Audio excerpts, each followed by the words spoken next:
All right, good evening. Friday update, April 23rd. First of all, sorry it's been a couple weeks. Missed the last two Friday updates.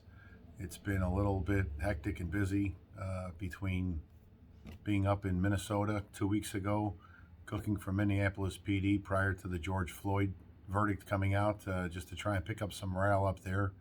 Myself, a couple of the board members, Dave DeSanti, Monica Ortiz, Rob Noseda, Rocky Nowitzki from the Illinois State Troopers Lodge and the Illinois trustee on the national board, along with Mary Kay O'Brien and Sergeant Steve Martin.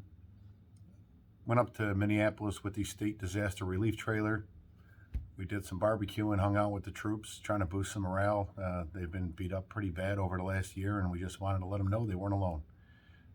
Trying to promote some fraternalism outside of even the general area. We were met there with the Wisconsin State FOP president, the Wisconsin State trustee on the board, and the Green Bay vice president from the FOP. So it was a pretty good turnout. The Minneapolis PD and Hennepin County Sheriffs really appreciated the trip and the consideration. So when we do end up with our food trailer here in the near future, we're going to try and do some more things like that, not just locally, but even kind of in the Midwest area, just to kind of support other police departments going through some difficult times. That being said, last week I was in Kansas City for the FOP President's meeting and spring board meeting.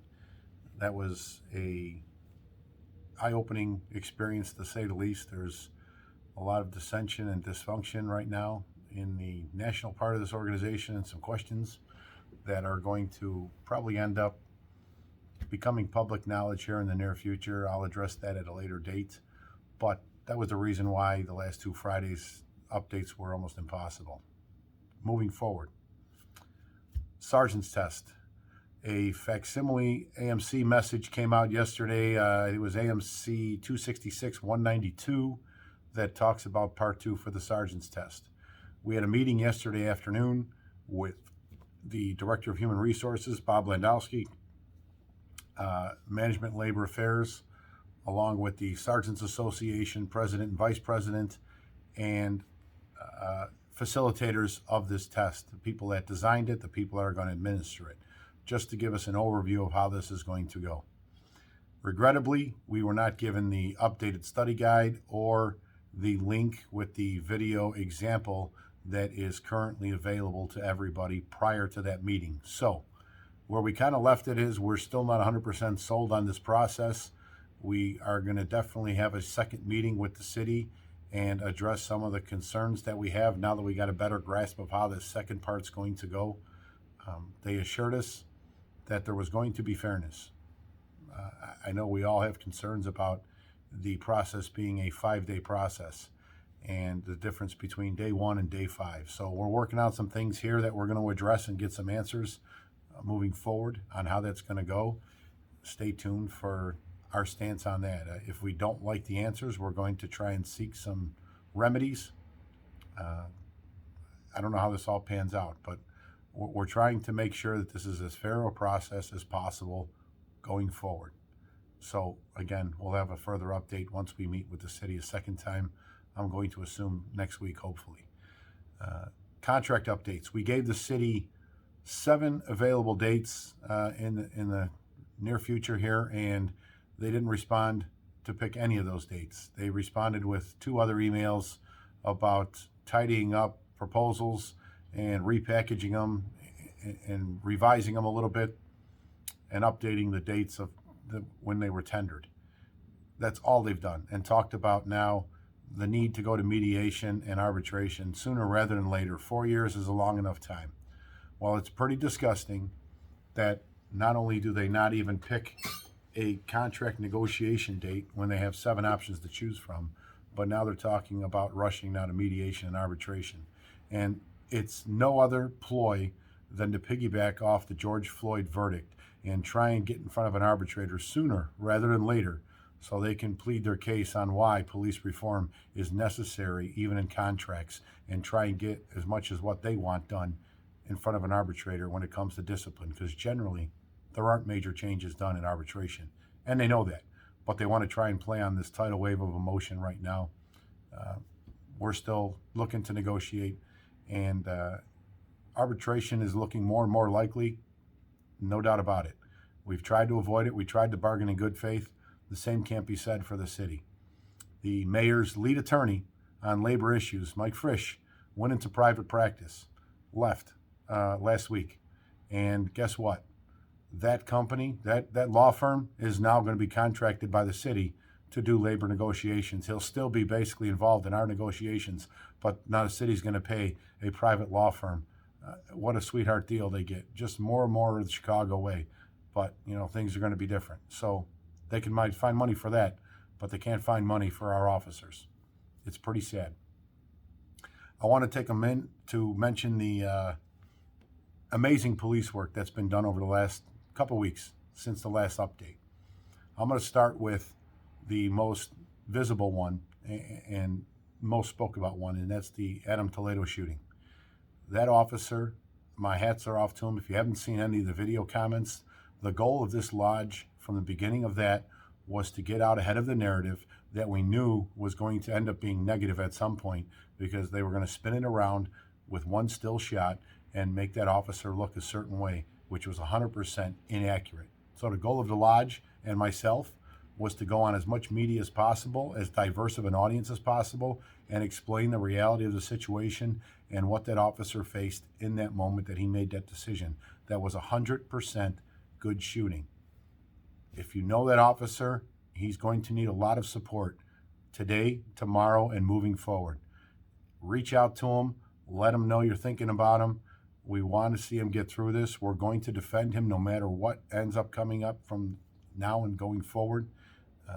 We'll see what the state's attorney and what COPA comes up with going forward on that case. The shooting on the Eisenhower yesterday out in the western burbs. More amazing police work, tailing a 7-year-old child killer. And then not to mention the 2-year-old that was shot on Lakeshore Drive 2 weeks ago, and arresting the offender for that too. The men and women of this department are still doing the hard work, regardless of how unappreciated they are by the politicians and some of the public, not most, but some of the public in this city. It just goes to show you the professionalism that this police department maintains, regardless of what others may try and paint it as. We're very proud of the hard work that's done every day by our members on behalf of the members of this city. Let's talk about the no chase policy, which kind of piggybacks off of the whole 290 thing. I don't know how this is going to look when it comes out, but just think of the simple dynamic. No chase. No chase would have led to that offender on the Eisenhower getting away. No chase would have allowed Mr. Toledo to flee the scene with a weapon, able to reload and, pair back up with his 21-year-old partner and shoot at another vehicle, attempting to shoot more more innocent citizens just driving down the street, because that's exactly what they were doing that night. I mean, to think that you're going to see an offender that is wanted for something, and you're going to have to ask permission from a supervisor in order to chase that person and explain to that supervisor over radio why you're doing what you're doing, and the person will be gone in the wind by the time you get done speaking your mind. It's stupid. It's more knee-jerk reaction. It's more giving the keys to the asylum to the criminals and letting them get away with whatever they want. Complying is the number one thing that is the common theme in all of these situations, and the lack of it. We all saw a shooting in Columbus, Ohio by now, I'm sure, where an officer very heroically, saved probably a young woman's life from being stabbed. I don't care how old the offender is. Again, knives don't ask for IDs any more than guns do. They can kill just as easily in the hands of a 12-year-old, a 16-year-old, a 20-year-old, or a 50 or 70-year-old. This narrative needs to stop, that police had no other alternative. I wish to God that girl and her mother would come forward and thank the officer for saving her life. We'll see if that happens. But to have professional athletes come out and start threatening officers is pretty disgusting. I posted a link from the Jacksonville Police Department response to a certain basketball player's comments about that officer's actions. You should probably take a look at it. It's on our Facebook page. It's a pretty amazing response. It's not as good as Aubrey Huff's, or not as strong, but nonetheless, you'll get the point. Chase policy, again, back to that. We have no input in this. We haven't been asked. I have no idea what it's going to end up looking like, so you could probably assume it's going to be ridiculous. But there was a press conference yesterday at 35th in Michigan, and the superintendent gave a one-year update on his first year in office. And I will tell you this. He said that the citizens will dictate what change looks like within the Chicago Police Department. Change, if some people have their way, means civilian oversight 100% on how the Chicago Police Department operates. It's being pushed in many Democratic cities across this country. And I know people like to say that you shouldn't be so political, but the reality is it's not Republican locations that are doing this. It is Democratic ran cities. So these are just facts. The Democrats seem to have a concerted, pre-programmed effort across the country on how they're going to attack police. Defunding didn't work so well, so let's make the job so miserable that members leave departments all across this country in mass numbers, and then budgets will be able to be cut because you'll have 30% less officers in the department with no one wanting the jobs to fill. It's a quasi backdoor to defunding the police. But specific to the civilian oversight, Superintendent Brown took this job with the expectation that he was going to be able to lead and run the department as he saw fit. Now, many of us believe that everything still goes across the desk on the 5th floor of City Hall. Some don't, most do. But the reality is, if they get their way, it won't even go across that desk anymore. He will absolutely be powerless to say anything about how this department is run. It will be civilian oversight. The mayor will be powerless. I guarantee you he did not take this job thinking he would have no input. And if he did, shame on him. But I'm going to give him at least the benefit of the doubt there. So I hope they come out a lot stronger and quit saying that civilians will determine this. Because when it came to the CPAC ordinance that the Chicago Teachers Union championed a couple years ago, they had 50,000 signatures in a city of almost 2.7 million, I believe, people in the city of Chicago, and they garnered 50,000 signatures and made it sound like this was a sweeping referendum that the majority of Chicago wanted with just 50,000 signatures. So to think that that small of a number can dictate how policy is going to go forward is ridiculous. And it is the importance of being politically savvy, understanding what's going on, knowing who your representatives are in city council, in Springfield, and in Washington, D.C., but specifically to city council. It's the aldermen that are voting on this. It's the aldermen that are making sure that we are not getting a contract because they have done nothing to hold the mayor's feet to the fire about the retro and getting the money that has already been earned by our members off the books when they have a record windfall coming from the federal government of almost $2 billion. But there's no concern out of any alderman in City Hall publicly saying that we need to get this done.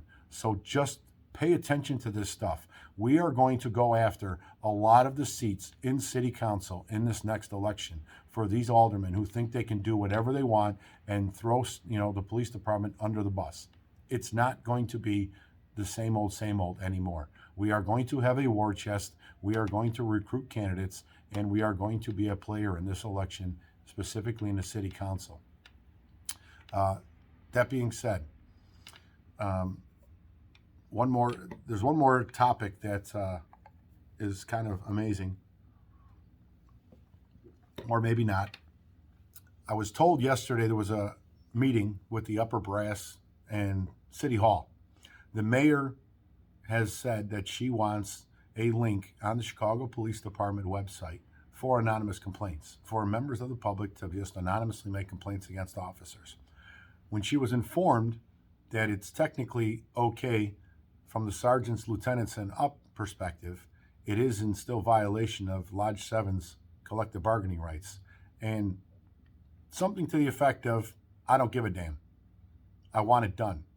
So if you wonder why negotiations have taken so long and have been unproductive much of the time, it's because City Hall is not looking to negotiate. They're looking to dictate.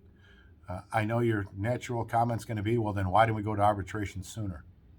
Again, we're trying our damnedest to get the retro off the table first and deal with everything else second. That is all going forward. The money is from back 4 years now. So that's been the mindset. Also, Springfield. We are about 4 weeks left in the spring session. I will tell you a little update on 3653. The Law Enforcement Coalition has tendered bullet points to specific representatives down in Springfield who have assured us they're going to address the concerns that we highlighted. And we've already had one meeting with some of the players, including even Representative Slaughter, who was one of the principal components of this bill, and trying to find the fixes that we need, that we think we need in that bill. They were somewhat receptive. The process is going to be a little slow, so don't think this is an overnight. Where's our language? Our draft language for a trailer bill is complete. We have the complete language, so to speak, but we have not tendered it to anybody. The goal is they broke it. They need to fix it. We explain the things we think need to be fixed and leave it on them to find those fixes. If they fail to do so, well, then we will put forth our trailer bill and see what we get done from there. But a lot of that is the reason negotiations are the way they are, including from the city's perspective. The city doesn't know what's going to end up with that bill at the end of the day come the end of May. We're fast approaching the July 1st enactment of many of those provisions, use of force, etc. So there's so much up in the air right now. I know I've said it at the general meetings, but patience is the key. We're getting closer to a breaking point as far as decisions and mediation and arbitration sooner rather than later. Lastly, I'll just touch on, there's been a lot of insanity surrounding the mayor recently. There was many comments that this lodge and me specifically have some kind of evidence of wrongdoing. I can assure you, I have none. If I did, it would have already been outed and there would have already been a press conference forcing the mayor to address it. I don't know what's true, what's not true, so I'm not going to give too much credence to the rumors. All I know is that many news media have reached out to me for information on what we know and what we don't know for a fact. Many members might have some information. I am still researching what people may or may not know, but the lodge is not pushing this issue. It is the news media, and they're finally doing their job, which is refreshing. Stay tuned on that. I don't know how that all pans out, but if any of it's true, there's going to be a day of reckoning pretty soon, and there's a sweet lady called Karma showing up pretty quick if that's the case. With that being said, have a safe weekend. There will be a memorial in Springfield for the fallen, our 4 fallen officers, sponsored by the Illinois State Police on May 6th. The lodge has details posted. Again, the memorial details are on the Facebook page. I don't know why the video cut off there, but real quickly, one last point. 2 weeks ago, we lost a 27-year-old officer to natural causes, Israel Martinez from the 18th District. Exactly what this department has said it's tried to get for years now as model officers speaking. Izzy had an underlying heart condition that probably contributed to his death, but he was a major provider to his family. The tragedy got a lot worse that night that he was buried. His mother had a brain aneurysm from all the stress, and she was in critical condition at Rush Hospital for several days. Well, she tragically passed away last night. That family has had 2 catastrophic, incidents in less than 10 days. We are trying our best to help the family as much as we can. We want to be able to help take care of the financial responsibilities when it comes to funerals and etc. So there is a link on the FOP website. There is a link on our Facebook page to donate to that fund. That is specifically what it is going for. Whatever is left will be given to the family so they can do with what they wish going forward. But please, the tragedies, I mean, the gut punches that family has gotten in the last 10 days is worse than I think anybody would ever want to try and deal with. So please consider donating. Thank you.